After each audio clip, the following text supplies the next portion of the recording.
ngo niba nkoze ibya mbere ibya nyuma byananira bite?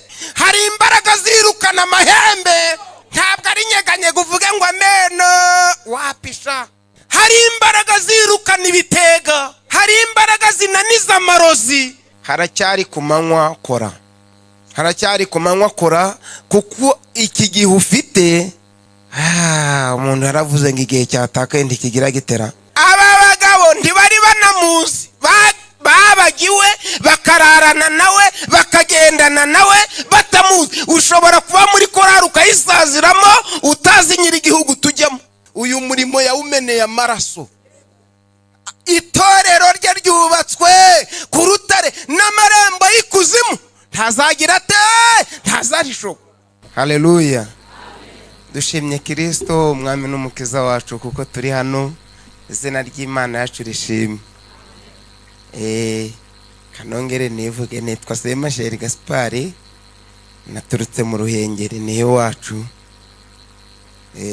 Noneho rero ndashima ubuyobozi bw'itorero mwatuzirikanye mukadutumira kugira ngo dusangire ibyanditswe byera. Haleluya. Mfite sheri n'abana twabyaranye rero turakundanaga, turakundanaga. Ubwo rero azi ko ndani hano umwanya turavuganye, ngeze Ishorongi. Ngeze he? Nabwira nti ndi kumanuka Ishorongi. Rero yampaye ntashyo muzakire. Imana ishimwe.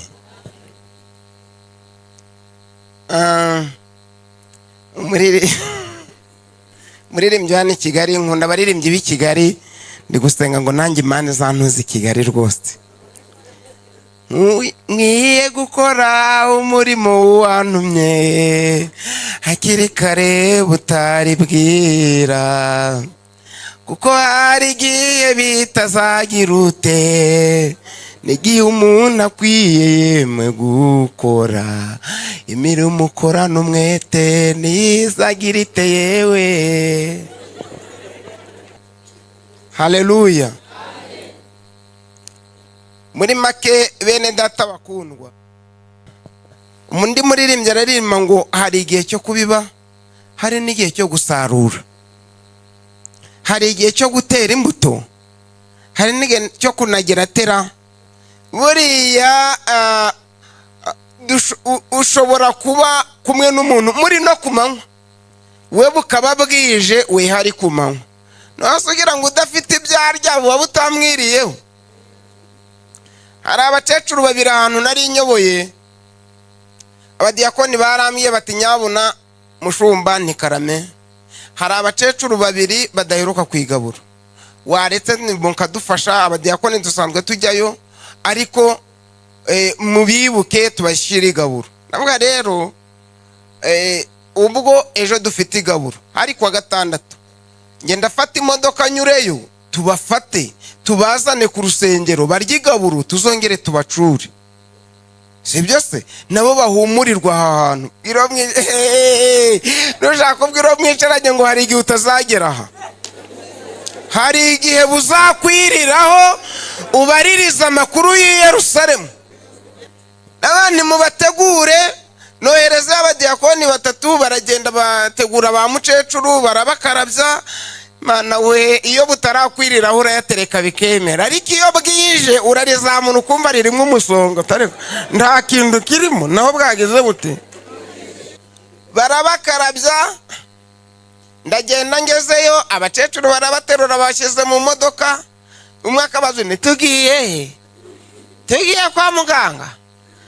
Umwe araza ageze ku modoka, turanyura he? Akabona atazi aho aranyura. Burya ubona bishoboka kuko hakiri ku manywa. Iyo bwije ntumenya aho ukandagira. Tubashyize mu modoka, ntwaye imodoka. Noneho umwe akabwira undi, ariko aka kantu nako aho kanyeganyegeye ndikava kare. Ndamenye ko n'imodoka irimo kugenda. Burya ari ku manywa umenya ibijya mbere, ariko iyo bwakwiriyeho ntabwo umenya ibijya mbere. murinzi wemenyesha igihe iwacu se ni muhero ati joro ryijimye cyane uracyanyuma. Turagenda tugeze ku rusengero, mbwira abadiyakoni ntimuze muterure ba mukecuru. Baraje barabateruye, bahageze ubukwe bwabereye hano niye. Bareba amarindi, wahayobewe se? Nge ndi kubona nahibwiye, uri kubona wewe utari kuhamenya. Na wundi ni kuhamenya se ndahazi. None wundi ni ku rusengero, manzu yari pasiteri watuzanye. Umwe aho kugira ngo asubize undi ararira aravanka ibi byiza nabiherukaga mu myaka 5 ishize. Mana ndagushimye ko nongeye kugaruka ku rusengero. Ayiwe turabarerembye dore ibikobwa byiza we. Bakareba mama kiriya gikobwa nicyo kwande, naho n'umudamu wanuza. Nawe kiriya jane cyo kwande n'umukobwa wanuza. Ayo koko se yewe we. Birirwa bararira tubahiga buro ryera. Nyuma y'iminsi 2 umwe arataha. Haracyari kumanywa kora, kuko iki gihe ufite umuntu yaravuze ngo igihe cyatakaye ntikigira gitera. Kadusome ijambo ry'Imana wewe. Soma ijambo ry'Imana mu gitabo cy'ibyakozwe n'intumwa, igice cya mbere umurongo waho wa 7, paje 119 Isezerano Rishya.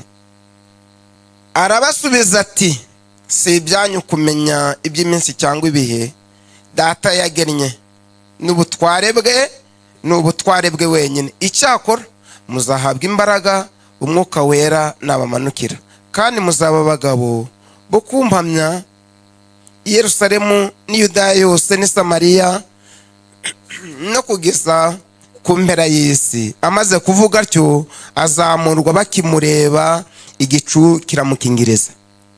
Ndashaka ko tuganira ku mbaraga z'Umwuka Wera.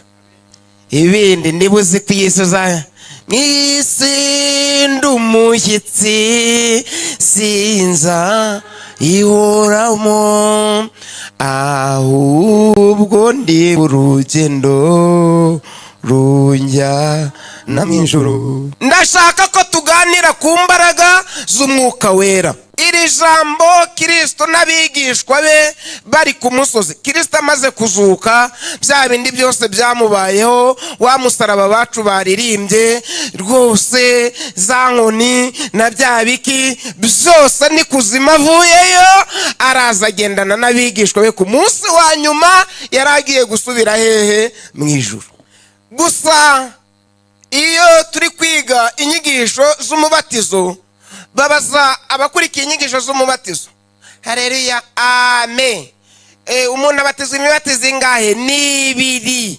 Umubatizo wo mu mazi, uwundi Umwuka Wera. Ubatiza mu mazi ninde? Ni pasitoro. Ubatiza mu Mwuka Wera ninde? Ni Yesu. Siko twiza se? Ketse wowe niwe warize ibindi. Yesu umwami wacu nawe yarabatijwe, haleluya, abatizwa na Yohana.